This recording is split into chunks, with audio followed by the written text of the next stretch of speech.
자, 우리가 마태복음 16장을 보고 있는데, 여러분 12장 우리가 한 4-5달은 된 것 같아요. 저번에 보면 12장에서 이 바리새인들이 또 와가지고 표적 보여달라고 이야기하다가 예수님한테 혼나고 돌아간 적이 있거든요.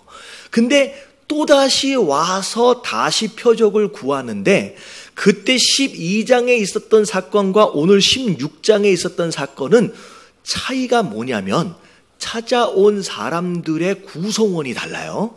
자, 12장에 찾아올 때는 누가 찾아왔냐면 바리새인들과 서기관이 찾아왔어요. 자, 그리고 오늘 말씀해 보면 누구하고 누가 찾아왔어요? 네, 바리새인들과 서기관이 아니라 사두개인이 찾아왔어요. 이게 왜 중요하냐? 성경을 보면 바리새인들하고 누구하고 또 항상 같이 나와요. 이 서기관들이 항상 같이 다녀요. 이 두 사람이 같이 종교 지도자이기 때문에. 근데 이제 오늘 처음 등장하고 있는 이 사두개인은 종교 지도자들 가운데 한 사람들인 것 같은데 좀 종류가 달라요. 여러분, 이 사람들은 구약에 있는 성경 전체를 믿는 게 아니라 뭘만을 믿냐면 모세 오경만을 믿습니다. 이들의 특징이 뭐냐면 영적인 것, 눈에 보이지 않는 건 안 믿어요. 그래서 천사도 안 믿고요. 그리고 나중에 부활할 거에 대해서도 안 믿고요. 저 세상에 대해서도 안 믿어요. 그냥 이들이 사는 세상은 뭐가 전부예요? 이 땅이 전부인 거예요. 어떻게 보면 정말로 유대 정통주의자인 이 누구예요? 바리새인들과 이 사두개인들은 완전히 대적입니다. 그래서 이 사두개인들은요, 심지어 이 땅이 전부이기 때문에 당시 유대인들을 다스리고 있는 로마 정부와 함께 결탁해 있어요. 그래서 어떻게 보면 한국 같은 경우는 친일파 이런 것처럼 친로마파로서 정치에 굉장히 깊이 관여하고 있는 귀족 계층의 사람들이라고 생각하시면 돼요. 그러니까 이 두 사람들은 같은 공간에 있지 않아요. 맨날 서로에 대해서 욕해요. 근데 오늘 말씀을 보니까 유독 오늘만큼은 두 사람이 같이 모여서 예수님을 찾아온 거예요. 여러분, 이게 굉장히 신기한 일이 벌어진 겁니다. 왜냐하면 여러분, 그동안 비록 가는 노선은 달랐지만 바리새인들과 사두개인들이 그동안 그들이 누리고 있던 기득권이 있었어요. 그들의 이권들이 있었어요. 근데 갑자기 새롭게 등장한 이 예수님이 그들의 기득권을 무너뜨리기 시작하는 거예요. 그들의 어떤 종교적 지도자의 자리를 위협하기 시작하는 거예요. 그랬는데 어떻게 보면 공동의 적이 누가 생긴 거예요, 지금? 예수님이 공동의 적으로 생겨진 거예요.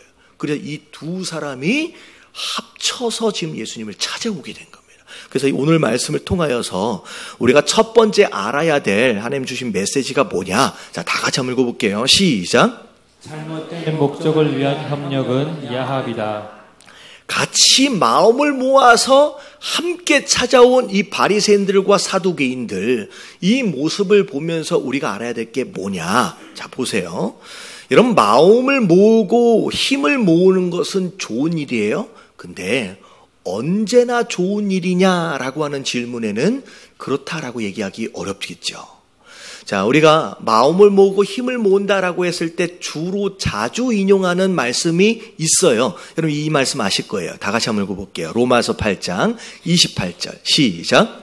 우리가 알거니와 하나님을 사랑하는 자 곧 그의 뜻대로 부르심을 입은 자들에게는 모든 것이 합력하여 선을 이루느니라. 그러면 잘 봐야 돼요. 여러분, 이 말씀을 꼭 인용할 때는 앞에 부분을 다 빼놓고 뭐만 얘기해요? 모든 것이 합력하여 선을 이룬다. 그래서 다 합력하면 다 좋은 일인 것처럼, 이 선은 하나님의 뜻이거든요. 다 좋은 일이 일어날 것처럼 착각하면서 이야기하는데, 여러분, 언제나 그렇진 않다는 거예요. 여러분, 합력이 선이 되어지려면 가장 기본적으로 있어야 할 전제가 두 가지가 있어요. 전 말씀을 잘 보세요. 자, 밑에 읽어볼게요. 시작. 하나님을 사랑하는 자. 자, 첫 번째 전제 조건이 뭐냐면 마음을 먼저 모으기 전에 어떤 사람들이 되어져야 한다? 하나님을 사랑하는 사람이 돼야 돼.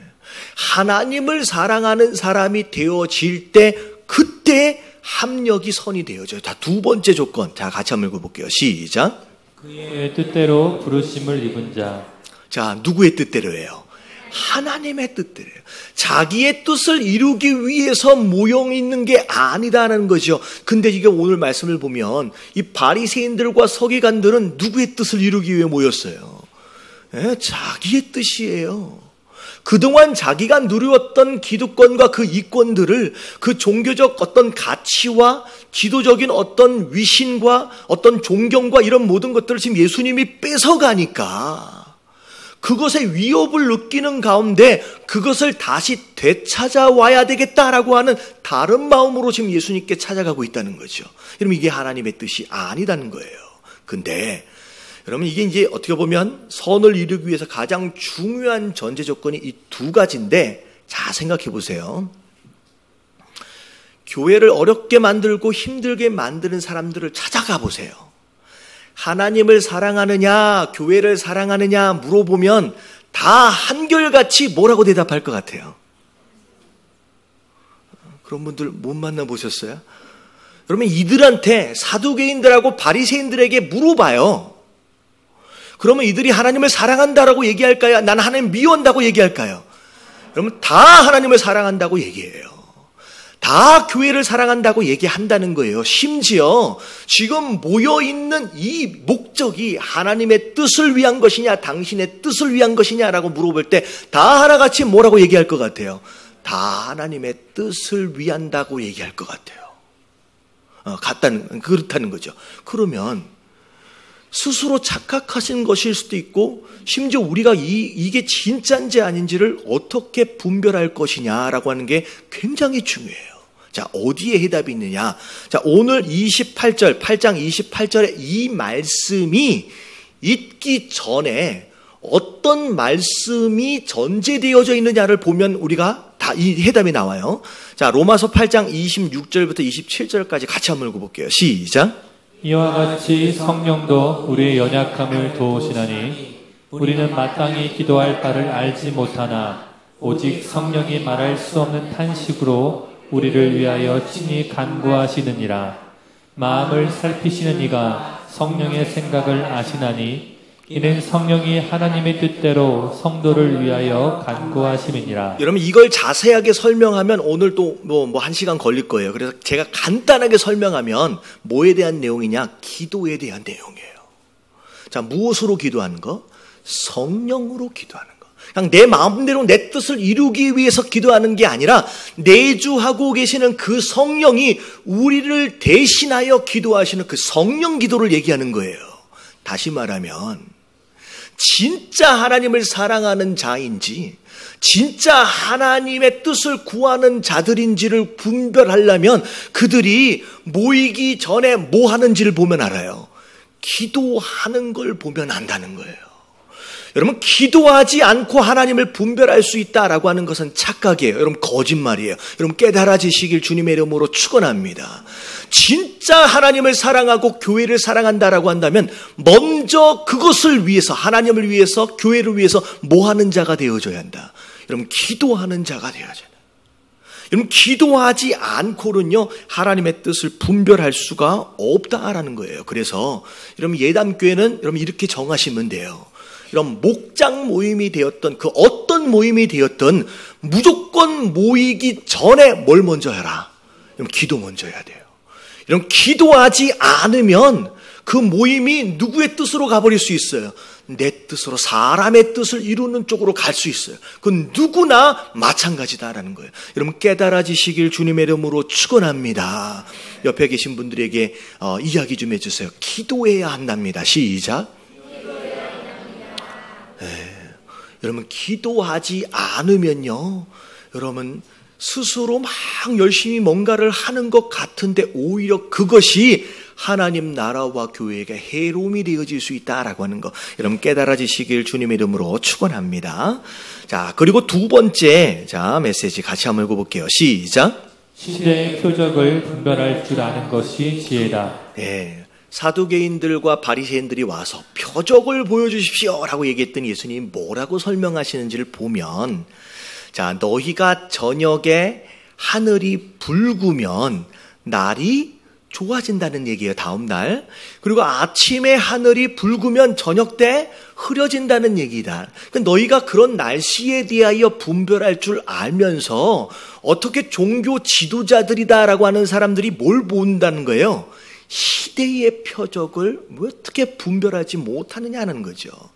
지금 날씨 이 얘기를 하니까 우리 한국에도 이런 종종 이제 어르신들 얘기하시는 게 있어요. 일기예보처럼 그런 얘기 있는데 이렇게 제비가 이렇게 낮게 날면 어떻게 된대요? 곧 뭐가 온다요? 어르신들 아시죠? 우리 제 일부 예배 때 얘기하니까 아무도 모르더라고요. 그래서 제비가 낮게 날면 곧 비가 온다는 얘기고요. 그리고 어르신들 이제 무릎이 쑥쓰신다. 그러면 곧 뭐가 온다는 얘기예요? 비가 온다는 얘기예요. 그러니까 우리가 살다 보면 지혜가 생겨요. 아, 이런 일이 있으면 앞으로 이런 일들이 곧 오겠구나. 우리가 이 날씨를 분별할 수 있는 지혜가 있다라고 한다면 성도 되어진 자들은 뭘 알아야 되느냐? 여러분, 시대를 분별할 수 있는 지혜가 필요해요. 여러분, 이 시대가 어떤 시대예요? 악한 시대잖아요. 여러분, 많은 사람들이 세상이 점점 좋아졌으면 이렇게 기대하잖아요. 여러분, 꿈 깨세요. 여러분, 이 세상은 점점 좋아지지 않아요. 제가 왜 이런 얘기를 하냐? 여러분, 성경에 보면, 요한계시록을 보면 이 세상은 점점 더 어떻게 될 것이다? 악해질 것이고요. 더 어두워질 거예요. 여러분, 곧 좋은 세상이 오려니 기대하지 마시고 오히려 그 악한 세대와 어두운 세대를 준비할 줄 아는 것이 오히려 지혜로운 성도의 모습이라는 거예요. 그래서 여러분, 부흥 집회 우리도 하지만 여러분, 부흥이 영어로 뭐예요? 부흥. 갑자기 웬 영어를 물어보나. 여러분, 부흥이 리바이벌이에요.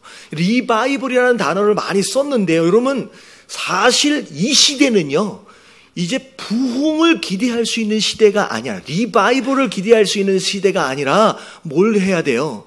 서바이벌 해야 돼요. 서바이벌이 뭐예요? 생존해야 돼요. 살아남아야 돼요.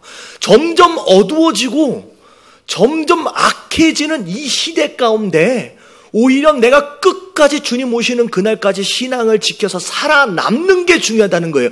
보세요. 여러분, 교회가 점점 부흥하는 것은 우리 교회뿐이야, 지금. 여러분, 교회가 점점 문을 닫고 있어요. 전 세계적으로 보면.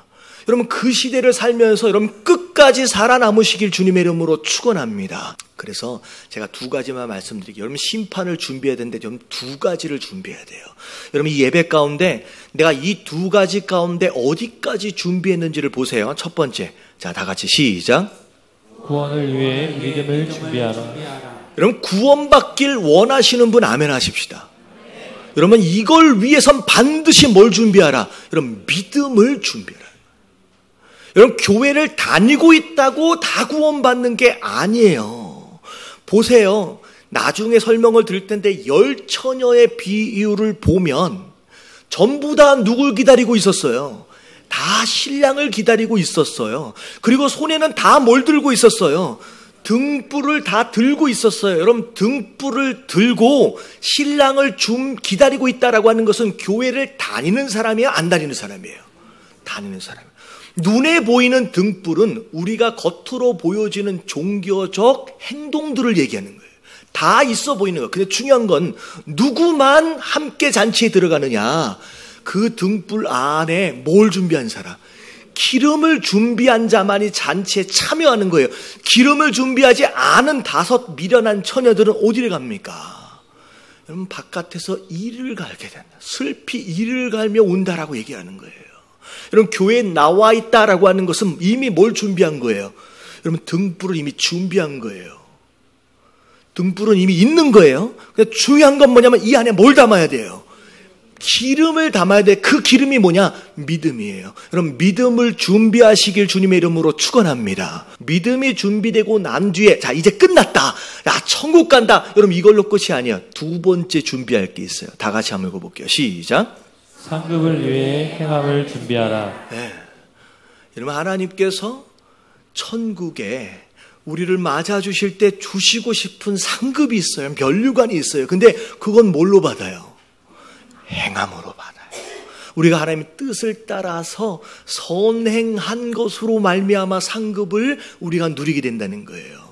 여러분, 이걸 준비하시길 주님의 이름으로 축원합니다. 그래서 바울 사도는 이 두 가지 내용을 같이 뭐라고 얘기하느냐? 고린도 후서 5장 2절부터 3절까지 다 같이 시작.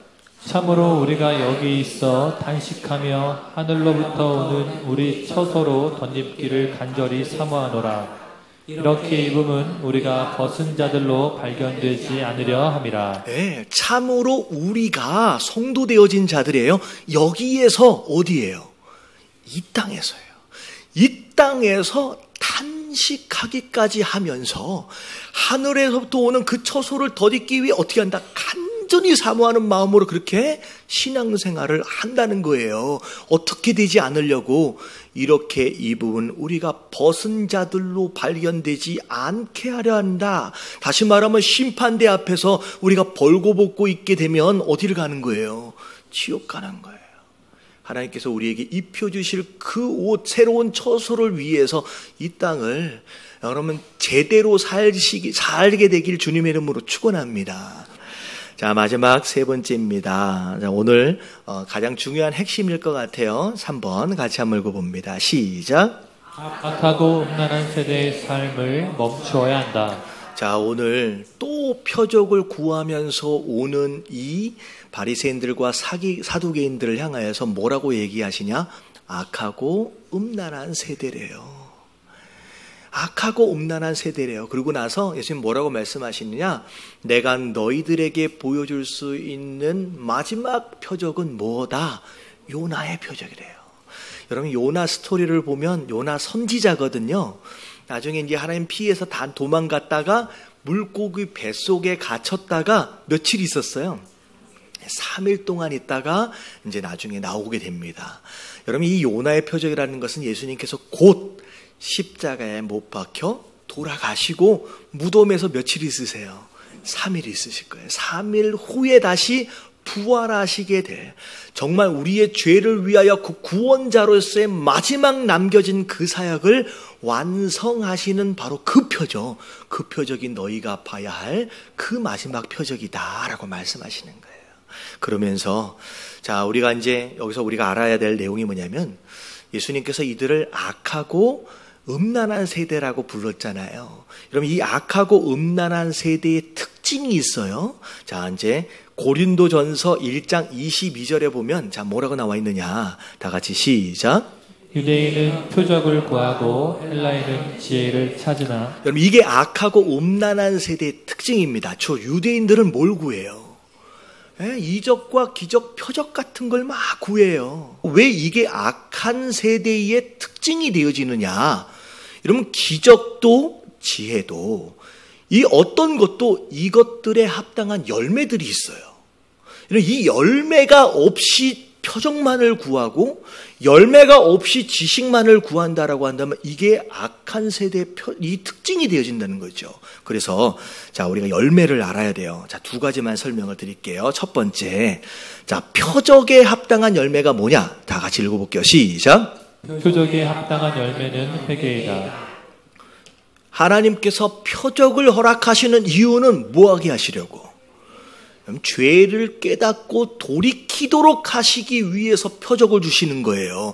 그래서 마태복음 11장 20절을 보니까 자, 다 같이 시작. 예수께서 권능을 가장 많이 행하신 고을들이 회개하지 아니하므로 그때 책망하시되. 왜 책망하셨느냐? 그렇게 많은 권능을 보여줬어요. 기적을 보여줬어요. 근데 그들이 끝까지 뭐하지 않았다?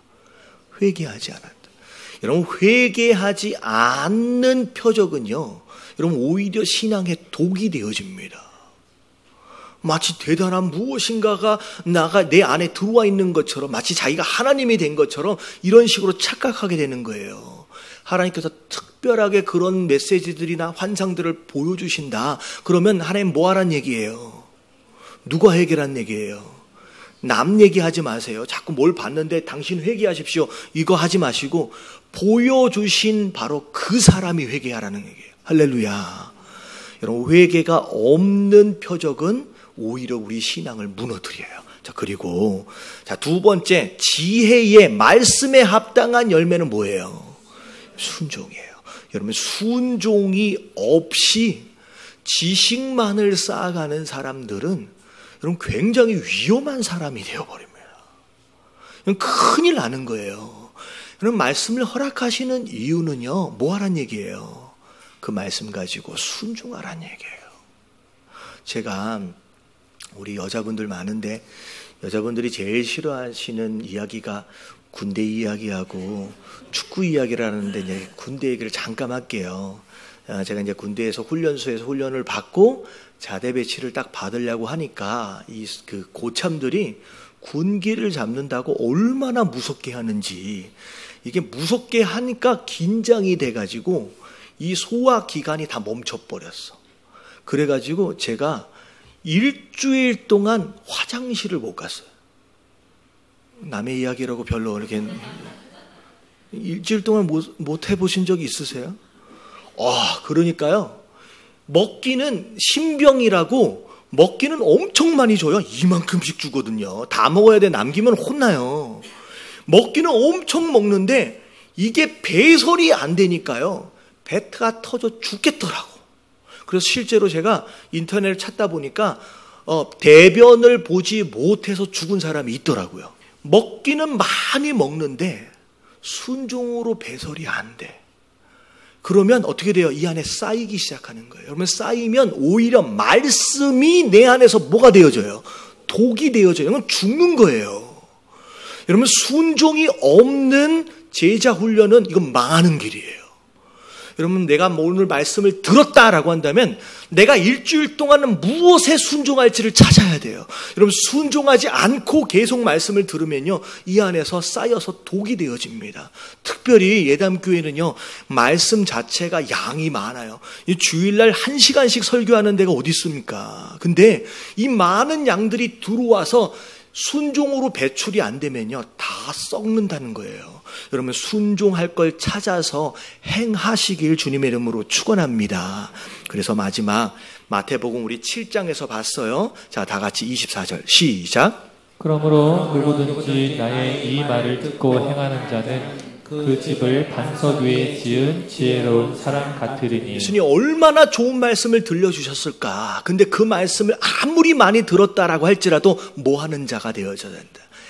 행하는 자가 되어져야 된다는 거예요. 그래서 그런 사람이 반석 위에 집을 짓는 지혜로운 사람. 근데 자, 그 다음 말 26절 다 같이 시작. 나의 이 말을 듣고 행하지 아니하는 자는 그 집을 모래 위에 지은 어리석은 사람 같으니. 듣기는 많이 들었는데 순종을 안 해요. 그러면 어디 위에 집을 지어요? 모래 위에 집을 짓는 것처럼. 그래서 나중에 이런 날이 온대요. 27절 시작. 비가 내리고 창수가 나고 바람이 불어 그 집에 부딪힘에 무너져 그 무너짐이 심하니라. 언젠가 비가 올 날이 온다는 거예요. 바람 부딪히는 날이 온다는 거예요. 그때가 되어지면, 여러분, 평안할 때는 잘 몰라요. 믿음 좋은 줄 알죠. 근데 순종이 없이 쌓여갔던 그 지식은 그런 날이 오면 송두리째 무너져 버리는데, 그 무너짐이 심하다는 얘기는 자기만 무너지는 게 아니에요. 여러분, 집은 이게 가까이 짓잖아요. 그러면 자기만 무너지는 게 아니라 자기와 함께 주변에 있는 사람들을 한꺼번에 같이 피해를 주면서 무너지게 돼 있어요. 그래서 이런 말씀을 배우는 게 너무 중요해요. 여러분, 예담교회는요, 제가 어떻게 해서든 말씀을 가르쳐 드리려고 애를 쓰는 교회거든요. 근데 이런 말씀을 많이 들은 것만큼, 안에 쌓여지는 것만큼 여러분 순종으로 잘 배출하심으로 말미암아 진짜 어떤 바람이 불어도 흔들리지 않는 여러분 그런 성도로 세워지시길 주님의 이름으로 축원합니다.